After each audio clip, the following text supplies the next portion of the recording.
Selesai menulis bahwa Maulana Syekh Hasan Al-Banjari ini adalah min zurriyati, dan menulis silsilahnya sampai ke Rasulullah. Jadi kalau kita boleh meyakinkan Maulana Syekh Hasan Al-Banjari itu hanya cukup dengan Syekh Yasin tadi. Membangun sistem pendidikan yang telah menyesuaikan diri masyarakat dalam sistem. Sama, ini bukan foto beliau. Nah, akhir-akhir ini viral fotonya ini. Ini. Iya, ini. Ini saya bisa memastikan ini bukan foto Syekhona Khalil karena memang ada datanya. Ini foto ini diambil dari foto dari berbagai foto itu, ada banyak orang di situ, banyak sosok. Salah satunya adalah ini bukan fotonya Syekhona Khalil, ini foto dari Habib Muhammad bin Ahmad Al-Mukhdar. Kawan-kawan, ini hasil duplikat dari kitab Syekh Ahmad Khatib Minangkabau. Di dalamnya ada tiga macam kitab: Izhar Zaklil Kazibin, kemudian Al-Ayatul Bayyinat, kemudian yang terakhir ada kitab Saiful Battar. Abah saya pengen tahu seperti apa wajah abah saya. Abah saya itu persis sama seperti Kiai Khalil Agim. Iya.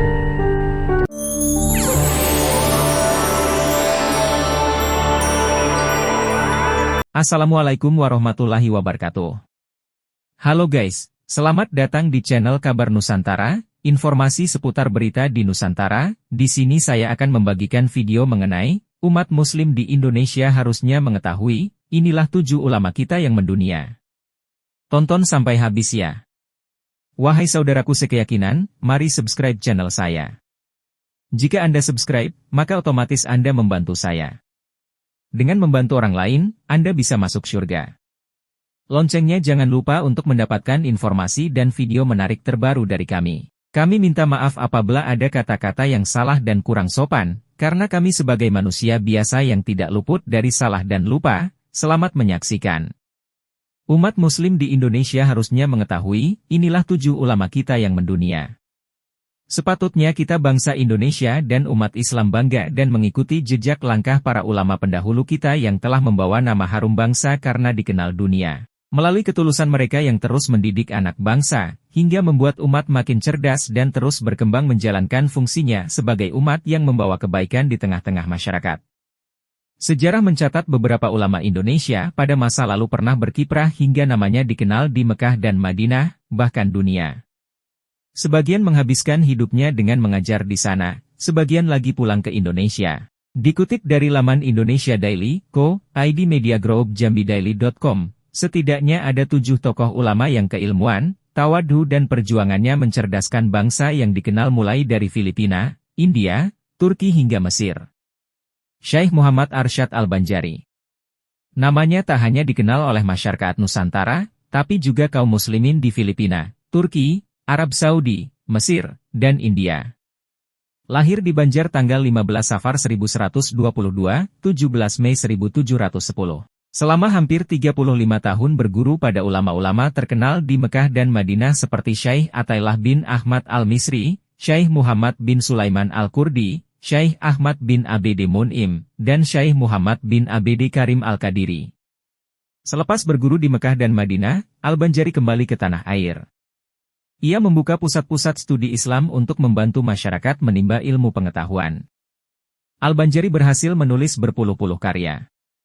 Salah satu yang termasyhur adalah kitab Sabilal Muhtadin, yang kerap menjadi referensi para penulis buku fikih. Pada 6 Syawal 1227, 3 Oktober 1812, Al-Banjari wafat. Untuk mengenang karya dan jasanya, masyarakat Banjarmasin mendirikan Masjid Raya Sabilal Muhtadin. Syekh Muhammad Arsyad Al-Banjari, Datu Kalampayan. Syekh Muhammad Arsyad Al-Banjari dikenal sebagai ulama yang telah berhasil melukis warna sejarah pertumbuhan dan perkembangan Islam di Kalimantan khususnya dan wilayah Nusantara umumnya.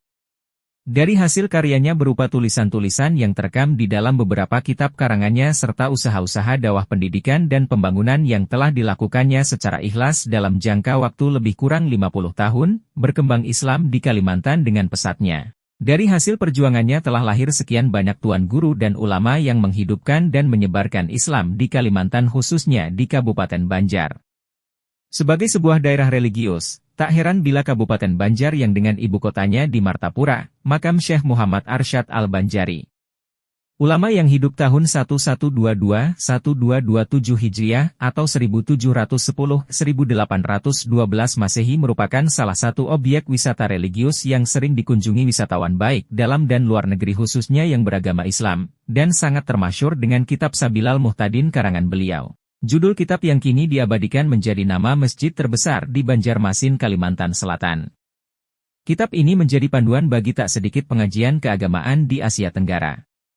Ulama kelahiran Martapura, 13 Syafar 1122 Hijriah yang kenyang menggali ilmu keislaman di Makkah dan Madinah, pengaruhnya tak hanya tertanam pada masyarakat Kalimantan Selatan, akan tetapi juga sampai ke Pulau Jawa.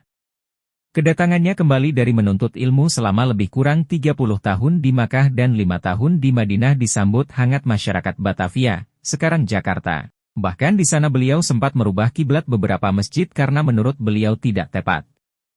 Konon dalam menunjukkan arah kiblat, kepada yang hadir beliau persilakan melihat di celah-celah lubang tangan jubahnya saat beliau menunjuk arah yang benar, dari celah itu tampak jelas Baitullah, arah kiblat semua kaum muslimin. Masjid itu antara lain Masjid Pakojan dan Masjid Luar Batang Pasar Ikan Jakarta. Di samping mengajar, beliau juga membuka tanah perkebunan pertanian di Kelampayan, tidak jauh dari desa Dalam Pagar. Beliau berkebun buah-buahan dan tanaman lainnya. Hal ini diusahakan bersama dengan murid-muridnya. Tanah yang kosong, rendah dan digenangi air, dibuat sungai. Dengan galian sungai ini akhirnya tanah rendah itu dijadikan persawahan dan tanahnya cukup subur. Dewasa ini saluran sungai tadi dapat memperbaiki pengairan sawah masyarakat meliputi 8 buah desa di Kecamatan Astambul dan sekitarnya. Syekh Muhammad Arsyad Al-Banjari yang banyak memasukkan pengaruh ajaran Islam terhadap tata pemerintahan Kerajaan Banjar. Wafat tanggal 6 Syawal 1227 Hijriah atau sekitar 1812 Masehi. Sesuai permintaannya beliau dimakamkan di Desa Kelampayan Tengah Kecamatan Astambul, sekitar 15 km dari kota Martapura. Hingga sekarang makam ulama besar yang telah banyak mengajarkan ilmu tauhid kepada masyarakat Banjar. Makamnya selalu ramai dikunjungi kaum muslimin yang berziarah ke sana. Untuk sampai ke makam ini tak terlalu sulit, dengan angkutan umum hanya dibutuhkan waktu sekitar 20 menit dari Martapura. Makam itu dilengkapi pula dengan perpustakaan yang menyediakan buku-buku, baik buku karangan Syekh Muhammad Arsyad Al-Banjari maupun buku yang bercerita banyak tentang riwayat ulama besar ini. Syekh Sulaiman Ar-Rasuli Al-Minangkabawi. Ia seangkatan dengan Hasyim Asy'ari, pendiri Nahdlatul Ulama. Lahir di Candan, Sumatera Barat, pada tahun 1871. Sulaiman menuntut ilmu agama di Mekah dan antara lain berguru pada ulama Minang yang tinggal di Tanah Suci, Syekh Ahmad Hatib Abdul Latif Al-Minangkabawi. Sekembali ke tanah air, ia menyebarkan ajaran Islam dengan sistem lesehan, duduk bersila. Baru pada tahun 1928, Al-Minangkabawi menggunakan bangku. Pada tahun 1928 juga, Al-Minangkabawi bersama Syekh Abbas Ladang Lawas dan Syekh Muhammad Jamil Jaho menggagas berdirinya organisasi yang sempat menjadi partai politik, yaitu Persatuan Tarbiyah Islamiyah, PERTI. Sosok Syekh Sulaiman Ar-Rasuli yang didukung Wapres jadi pahlawan nasional. Wakil Presiden RI, Kiai Haji Maruf Amin sepakat jika Syekh Sulaiman Ar-Rasuli ditetapkan sebagai pahlawan nasional. Syekh Ar-Rasuli juga dikenal sebagai tokoh tarikah.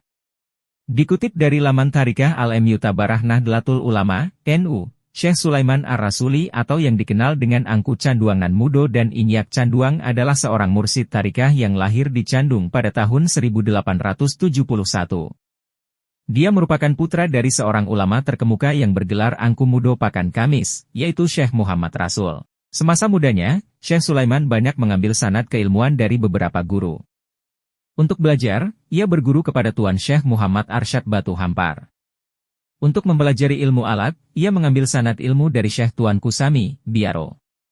Setelah menjalani pendidikan di Biaro, ia kemudian menuju Sungayang bersama guru tuanya yaitu Tuanku Kadi Salo, untuk menemui Tuan Syekh yang bergelar Tuanku Kolok, nenek dari Profesor Mahmud Yunus, yang alim, faqih terutama dalam bidang ilmu faraid hingga gurunya tersebut wafat. Pasca wafatnya Tuanku Kolok, Syekh Sulaiman melanjutkan pelajarannya kepada Tuan Syekh Abdussalam Banu Hampu dan kemudian pindah ke Sungai Dareh Situjuah Payakumbuh. Tak berapa lama di Situjuah, melalui isyarat guru dan ayahandanya, Syekh Sulaiman selanjutnya hijrah ke Halaban untuk menemui ulama yang masyhur dalam Tigo Luwak, yaitu Tuan Syekh Abdullah. Beliau Halaban, wafat 1926. Bersamanya, Syekh Sulaiman belajar selama 7 tahun dan mendapat kepercayaan untuk menjadi guru tuo, dan diangkat menantu oleh gurunya tersebut. Selain mengambil sanad dari ulama-ulama di Nusantara, Syekh Sulaiman juga mengambil sanad keilmuan dari Haramain, yaitu ketika dirinya menunaikan rukun Islam yang kelima. Di Mekah, Syekh Sulaiman belajar kepada ulama-ulama kenamaan, yaitu Syekh Ahmad Hatib Al-Minangkabawi, Syekh Muhtar At-Harid Asyufi, Sayyid Ahmad Syatha Al-Maki, Syekh Usman As-Sarwaki dan Syekh Muhammad Sa'idi Babashil Mufti Syafi'i.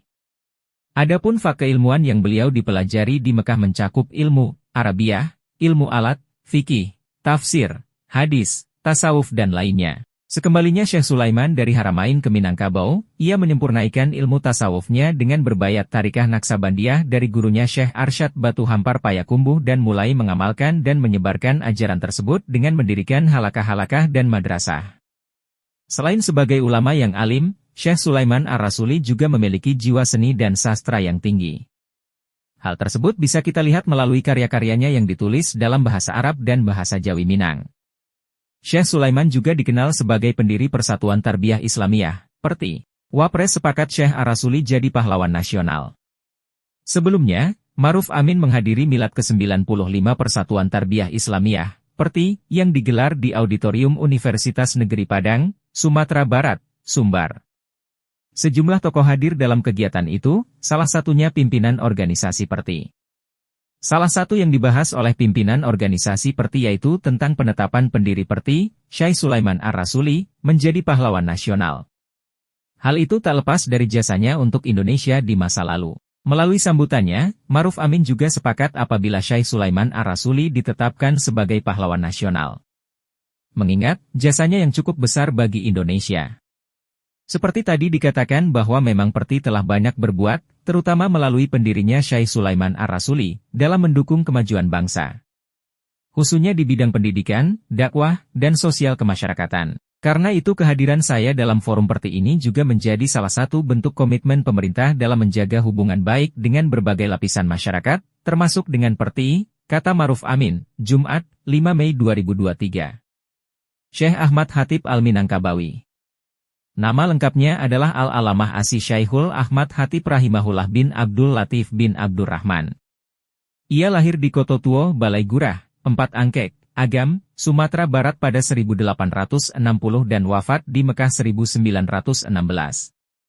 Ia tercatat sejarah sebagai orang non-Arab pertama yang dipercaya menjadi imam besar di Masjidil Haram, Mekah. Syekh Hatib sudah dititipkan ke beberapa ulama besar di Mekah sejak usia 10 tahun.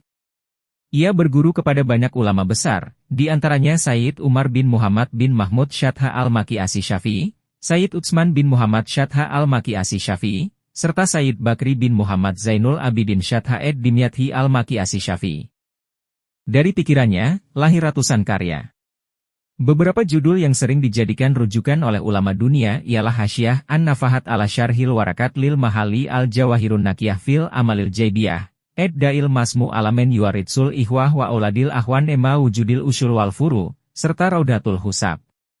Di Indonesia, banyak tokoh besar belajar kepada Syekh Hatib, seperti Haji Rasul, Ayah Buya Hamka, Kiai Haji Hashim Asy'ari dan Kiai Haji Ahmad Dahlan. Syekh Muhammad Halil Al-Maduri. Lahir pada 11 Jamadil akhir 1235, 27 Januari 1820, di Bangkalan, Madura. Al-Maduri berasal dari keluarga ulama. Ia sempat berguru kepada Kiai Muhammad Nur di Pondok Pesantren Langitan, Tuban, Jawa Timur. Al-Maduri semasa mudanya berhasil menghafal Al-Quran, Hafiz. Juga mampu menguasai qiraah 7 cara membaca Al-Quran. Tahun 1859 Al-Maduri menuju ke Mekah. Ia bersahabat dengan Syekh Nawawi Al-Bantani. Sekembalinya ke tanah air, Al-Maduri mendirikan pondok pesantren di daerah Cengkebuan, 1 kilometer dari tanah kelahirannya. Pada masa penjajahan Belanda, ia sudah sepuh dan tak lagi mampu terlibat langsung dalam kontak fisik. Namun ia sangat aktif menumbuhkan sikap perlawanan kepada para pemuda di pondok pesantrennya. Akibatnya, Al-Maduri ditahan Belanda karena dituduh melindungi para pemberontak. Muhammad Khalil Al-Maduri wafat pada usia 106 tahun, 29 Ramadan 1341 atau 14 Mei 1923. Semasa hidup telah membina kader-kader ulama untuk generasi setelahnya, seperti KH Hashim Asy'ari, pendiri Pondok Pesantren Tebu Ireng, Jombang, dan KH Bisri Mustafa, pendiri Pondok Pesantren Rembang. Biografi Syekh Muhammad Khalil Al-Maduri. KH Muhammad Khalil dilahirkan pada 11 Jamadi lahir 1235 Hijrah atau 27 Januari 1820 Masehi di Kampung Senenan, Desa Kemayoran, Kecamatan Bangkalan, Kabupaten Bangkalan, Pulau Madura, Jawa Timur. Beliau berasal dari keluarga ulama dan digembleng langsung oleh ayah beliau. Menginjak dewasa beliau ta'lim di berbagai pondok pesantren. Sekitar 1850-an, ketika usianya menjelang 30, Kiai Muhammad Khalil belajar kepada Kiai Muhammad Nur di Pondok Pesantren Langitan, Tuban, Jawa Timur. Dari Langitan beliau pindah ke Pondok Pesantren Cangaan, Bangil, Pasuruan. Kemudian beliau pindah ke Pondok Pesantren Kebon Candi. Selama belajar di pondok pesantren ini beliau belajar pula kepada Kiai Nur Hasan yang menetap di Sidogiri, 7 km dari Kebon Candi. Kiai Nur Hasan ini, sesungguhnya, masih mempunyai pertalian keluarga dengannya. Sewaktu menjadi santri KH Muhammad Khalil telah menghafal beberapa matan, seperti matan Alfiyah Ibnu Malik, tata bahasa Arab. Di samping itu juga beliau juga seorang hafiz Al-Quran. Beliau mampu membaca Al-Quran dalam qiraat Sab'ah, 7 cara membaca Al-Quran. Pada 1276 Hijrah, 1859 Masehi, Kiai Haji Muhammad Khalil belajar di Mekah. Di Mekah Kiai Haji Muhammad Khalil Al-Maduri belajar dengan Syekh Nawawi Al-Bantani, guru ulama Indonesia dari Banten. Di antara gurunya di Mekah ialah Syekh Utsman bin Hasan Ad-Dimyati, Said Ahmad Ba. Sewaktu berada di Mekah untuk mencukupi kebutuhan sehari-hari, KH Muhammad Khalil bekerja mengambil upah sebagai penyalin kitab-kitab yang diperlukan oleh para pelajar. Diriwayatkan bahwa pada waktu itulah timbul ilham antara mereka bertiga, yaitu Syekh Nawawi Al-Bantani, Kiai Muhammad Khalil Al-Maduri dan Syekh Saleh As-Samarani, Semarang, menyusun kaidah penulisan huruf pegon. Huruf pegon ialah tulisan Arab yang digunakan untuk tulisan dalam bahasa Jawa, Madura dan Sunda. Huruf pegon tidak ubahnya tulisan Melayu Jawi yang digunakan untuk penulisan bahasa Melayu. Karena Kiai Muhammad Khalil cukup lama belajar di beberapa pondok pesantren di Jawa dan Mekah, maka sewaktu pulang dari Mekah, beliau terkenal sebagai ahli, pakar nahwu, fikih, tarikat ilmu-ilmu lainnya. Untuk mengembangkan pengetahuan keislaman yang telah diperolehnya, Kiai Muhammad Khalil selanjutnya mendirikan pondok pesantren di Desa Cengkebuan, sekitar 1 km arah barat laut dari desa kelahirannya. Kiai Haji Muhammad Khalil Al-Maduri adalah seorang ulama yang bertanggung jawab terhadap pertahanan, kekukuhan dan maju mundurnya agama Islam dan bangsanya. Beliau sadar benar bahwa pada zamannya, bangsanya adalah dalam suasana terjajah oleh bangsa asing yang tidak seagama dengan yang dianutnya. Beliau dan keseluruhan suku bangsa Madura 100% memeluk agama Islam, sedangkan bangsa Belanda, bangsa yang menjajah itu memeluk agama Kristen. Sesuai dengan keadaan beliau sewaktu pulang dari Mekah telah berumur lanjut, tentunya Kiai Muhammad Khalil tidak melibatkan diri dalam medan perang, memberontak dengan senjata tetapi mengkaderkan pemuda di pondok pesantren yang diasaskannya. Kiai Muhammad Khalil sendiri pernah ditahan oleh penjajah Belanda karena dituduh melindungi beberapa orang yang terlibat melawan Belanda di pondok pesantrennya. Beberapa tokoh ulama maupun tokoh-tokoh kebangsaan lainnya yang terlibat memperjuangkan kemerdekaan Indonesia tidak sedikit yang pernah mendapat pendidikan dari Kiai Muhammad Khalil Al-Maduri. Di antara sekian banyak murid Kiai Haji Muhammad Khalil Al-Maduri yang cukup menonjol dalam sejarah perkembangan agama Islam dan bangsa Indonesia ialah KH Hashim Asy'ari, pendiri Pondok Pesantren Tebu Ireng, Jombang, dan penggagas Nahdlatul Ulama NU, Kiai Haji Abdul Wahab Hasbullah, pendiri Pondok Pesantren Tambak Beras, Jombang, Kiai Haji Bisri Syansuri, pendiri Pondok Pesantren Denanyar, Kiai Haji M. Asum, pendiri Pondok Pesantren Lasem, Rembang, adalah ayahanda Kiai Haji Ali M. Asum. Kiai Haji Bisri Mustafa, pendiri Pondok Pesantren Rembang, dan Kiai Haji As'ad Syamsul Arifin, pengasuh Pondok Pesantren Asem Bagus, Situbondo. Kiai Haji Muhammad Khalil Al-Maduri, wafat dalam usia yang lanjut 106 tahun, pada 29 Ramadan 1341 Hijrah, 14 Mei 1923 Masehi. Syekh Nawawi Al-Bantani. Al-Bantani kerap disebut sebagai Imam Nawawi kedua. Gelar ini diberikan oleh Syekh Wan Ahmad bin Muhammad Zain Al-Fathani. Lahir pada penghujung abad ke-18 di Banten. Ia memiliki nama lengkap Muhammad Nawawi bin Umar ibnu Arabi bin Ali Al-Jawi Al-Bantani. Selama di Mekah, Nawawi Al-Bantani belajar pada beberapa ulama terkenal seperti Syekh Ahmad An-Nahrawi, Syekh Muhammad bin Sulaiman Hasbullah Al-Maliki, Syekh Ahmad Ed-Dumyati, Syekh Muhammad Hatib Duma Al-Hanbali, Syekh Zainuddin Aceh, dan Syekh Ahmad Hatib Sambas. Setiap kali mengajar di Masjidil Haram, ia selalu dikelilingi sekitar 200-an orang. Pernah diundang ke Universitas Al-Azhar, Mesir, untuk memberi ceramah atau fatwa-fatwa pada beberapa perkara khusus. Biografi Syekh Muhammad Nawawi Al-Jawi Al-Bantani oleh Gus Muhammad Irfan Zidni, LC. Adalah seorang ulama Indonesia bertaraf internasional yang menjadi imam Masjidil Haram. Ia bergelar Al-Bantani karena berasal dari Banten, Indonesia. Ia adalah seorang ulama dan intelektual yang sangat produktif menulis kitab. Jumlah karyanya tidak kurang dari 115 kitab yang meliputi bidang ilmu fikih, tauhid, tasawuf, tafsir, dan hadis. Karena kemasyhurannya, Syekh Nawawi Al-Bantani kemudian dijuluki Sayyid Ulama Al-Hijaz, pemimpin ulama Hijaz, Al-Imam Al-Muhakkik wa Al-Fahamah Al-Mudakik, imam yang mumpuni ilmunya, Ayan Ulama Al-Qarn Al-Ram Asyarli Al-Hijah, tokoh ulama, abad 14 Hijriah, hingga Imam Ulama Al-Haramain, imam, ulama dua kota suci. Syekh Nawawi lahir di Kampung Tanara Desa Tanara, sebuah desa kecil di Kecamatan Tirtayasa, dulu, sekarang Kecamatan Tanara, Kabupaten Serang, Banten pada tahun 1230 Hijriah atau 1815 Masehi, dengan nama Muhammad Nawawi bin Umar bin Arabi Al-Bantani. Dia adalah sulung dari 7 bersaudara, yaitu Ahmad Syihabuddin, Tamim, Said, Abdullah, Sakilah dan Sariyah. Ia merupakan generasi ke-12 dari Sultan Maulana Hasanuddin, Raja pertama Banten putra Sunan Gunung Jati, Cirebon. Nasabnya melalui jalur Kesultanan Banten ini sampai kepada Nabi Muhammad. Ayah Syekh Nawawi merupakan seorang ulama lokal di Banten, Syekh Umar bin Arabi Al-Bantani, sedangkan ibunya bernama Zubaidah, seorang ibu rumah tangga biasa.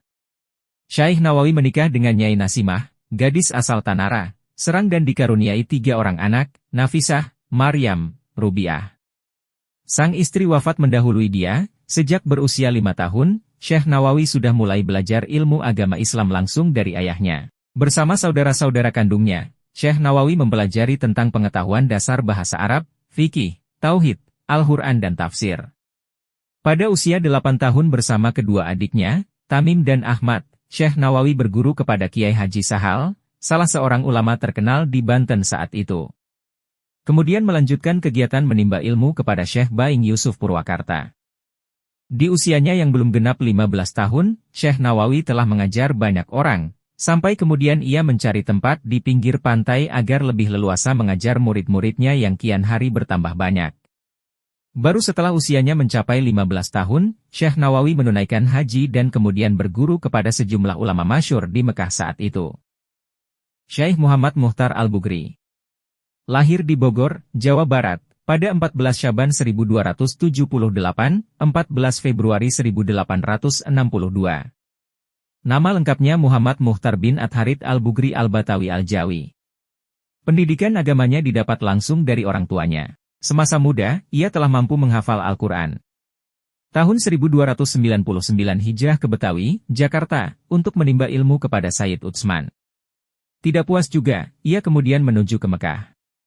Selama di Mekah, Muhtar Al-Bugri belajar kepada ulama termasyhur, Syekh Ahmad Al-Fathani. Ia juga diberi kesempatan untuk mengajar di Masjidil Haram selama 28 tahun. Setiap kesempatan mengajar, ia selalu dikelilingi sekitar 400-an muridnya. Semasa hidupnya telah menulis berpuluh-puluh karya. Muhtar Al-Bugri wafat di Mekah pada 17 Syafar 1349, 13 Juli 1930. Biografi Syekh Muhammad Muhtar Atharid Al-Buguri. Syekh Muhammad Muhtar Atharid Al-Buguri adalah seorang ulama Nusantara asal Bogor, Jawa Barat yang memiliki pengaruh keilmuan yang besar di tanah Makkah. Beliau juga dikenal sebagai seorang bangsawan dan umara. Beliau bernama lengkap Syekh Haji Raden Muhammad Muhtar bin Atharid Al-Buguri Al-Batawi Al-Jawi Al-Maki. Di Makkah beliau dikenal dengan nama Syekh At-Harith. Nama Sunda beliau adalah Raden Muhammad Muhtar bin Raden Natanegara. Syekh Muhammad Muhtar At-Harith Al-Buguri lahir pada hari Kamis 14 Februari 1862 bertepatan dengan 14 Syaban 1278 Hijriah dari pasangan Raden Arya Natanegara yang juga dikenal sebagai Kiai At-Harith. Silsilah ayahnya menunjukkan bahwa Syekh Muhammad Muhtar At-Harith Al-Buguri memiliki kakek moyang ulama-ulama besar yang menyambung ke Wali Songo dan bangsawan turunan Eyang dalam Cikundul, Bupati pertama Cianjur, Jawa Barat. Usai belajar agama dasar dari orang tua dan ulama di kampung halamannya, Raden Muhammad Muhtar belajar agama ke ulama Betawi. Beliau dikenal cerdas dan memiliki hafalan yang kuat. Di antara gurunya dari Betawi adalah Al-Alamah Habib Utsman bin Akil bin Yahya, mufti Betawi waktu itu. Tuan Muhtar Bogor kemudian berangkat menunaikan ibadah haji ke Tanah Suci sekaligus belajar di sana. Beliau lebih menonjol dibandingkan teman-teman seangkatannya, sehingga memiliki karir dan berprestasi selama belajar di Haramain. Syekh Muhammad Muhtar At-Harith memiliki banyak murid karena mengajar di Masjidil Haram selama 28 tahun sejak 1903 Masehi hingga 1930 Masehi.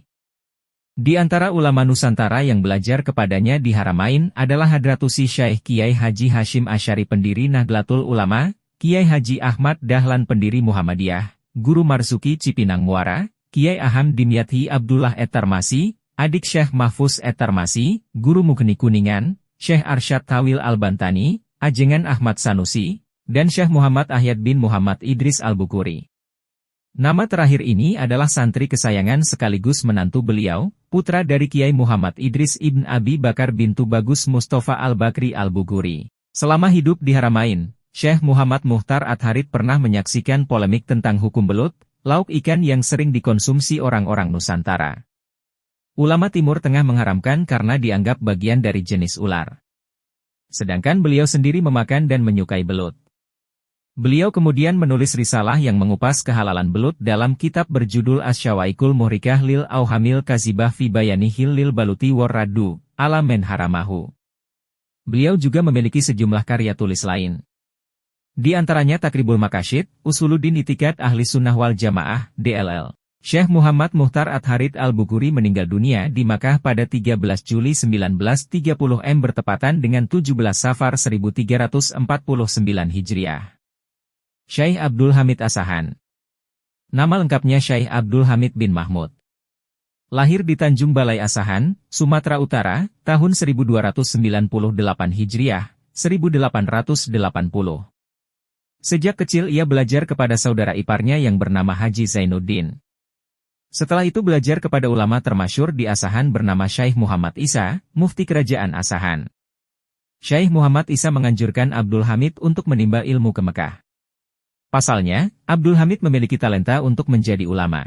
Sampai di Mekah, Abdul Hamid Asahan langsung diterima belajar di halakah Syekh Ahmad Al-Fathani. Sayang, 2 tahun kemudian Syekh Ahmad Al-Fathani meninggal dunia, 1325 Hijriah, 1908. Walau berinteraksi hanya sekitar 2 tahun, rasa kasih sayang Syekh Ahmad Al-Fathani begitu kuat. Abdul Hamid Asahan kemudian berguru pada Syekh Ahmad Hatib bin Abdul Latif Minangkabawi. Proses belajar ini sempat terganggu karena meletusnya Perang Dunia Pertama, 1914-1918. Ia terpaksa pulang ke Tanjung Balai Asahan. Abdul Hamid kemudian mendirikan Madrasah Ulumil Arabiyah. Seiring berjalannya waktu, madrasah ini berkembang pesat dan menjadi termasyhur di Sumatera Utara. Abdul Hamid Asahan melengkapi hidupnya dengan menulis berpuluh-puluh buku.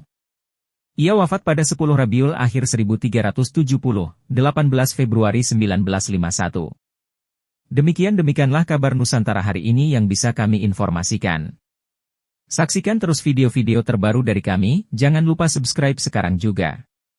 Kalau ada pertanyaan silakan komen di bawah dan jangan lupa subscribe channel ini dan bagikan ke teman-temanmu. Salam Nusantara. Wassalamualaikum warahmatullahi wabarakatuh.